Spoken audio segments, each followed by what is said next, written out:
Teman-teman sekalian yang dirahmati Allah Subhanahu wa taala, yang semoga selalu dijaga hatinya oleh Allah Subhanahu wa taala agar selalu thiqah billah, agar selalu percaya dan yakin kepada Allah Subhanahu wa taala.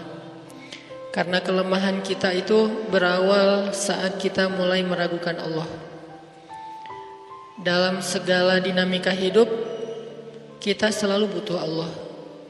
Kita butuh Allah ketika Allah kasih kita ujian. Bahkan tetap kita butuh Allah ketika Allah kasih kita nikmat. Kalau kita butuh Allah saat diuji, agar kesabaran kita terjaga. Karena orang yang tidak ditemani atau dibersamai oleh Allah Subhanahu wa taala ketika dia sedang diuji, maka dia akan mudah untuk berkeluh kesah, bahkan berputus asa. Kebersamaan Allah kepada dia saat dia diuji itu adalah Allah Subhanahu wa taala menghibur hatinya. Allah Subhanahu wa taala menenangkan hatinya. Allah Subhanahu wa taala menghidupkan hatinya dengan nikmat iman. Ala bidzikrillahi tatmainnul qulub. Innamal mu'minun idza dzukirallah wajilat qulubuhum. Bukankah dengan mengingat Allah hati menjadi tenang?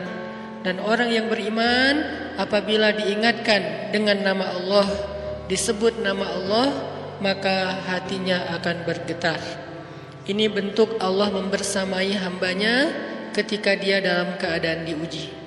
Allah menghiburnya dengan kalimat, alam yajidka yatiman fa'awa wa wajadaka dhallan fahada wa wajadaka ailan fa'aghna. Allah menghiburnya dengan kalimat, inna a'tainakal kautsar. Allah menghiburnya dengan kalimat, kalla saya'lamun summa kalla saya'lamun. Allah menghiburnya dengan kalimat, la tahzan innallaha ma'ana. Ini adalah ketika Allah membersamai seorang hamba saat dia dalam keadaan diuji. Allah membersamai hamba juga ketika dia dalam keadaan diberi nikmat. Karena tanpa itu, maka seseorang akan jatuh justru kepada dosa-dosa karena dia mendapatkan banyak kenikmatan hidup. Kalau Allah Subhanahu wa taala tidak menjaga dia saat dia diberi nikmat, maka nikmat itu justru menjadi jalan bagi dia untuk terjerumus kepada banyak dosa. Justru nikmat itulah yang menjadi penghalang bagi dia untuk mengingat Allah.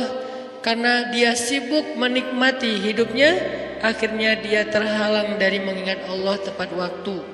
Sibuk menikmati hidupnya, terhalang dari Allah untuk bangun tengah malam.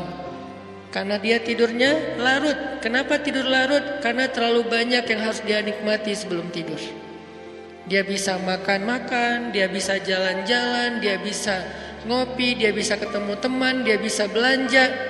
Bahkan dia nunggu midnight sale untuk bisa menghabiskan nikmat yang Allah kasih kepada dia. Sehingga akhirnya tidurnya terlalu larut, lalu dia tidak bisa bangun untuk menghadap Allah, curhat kepada Allah.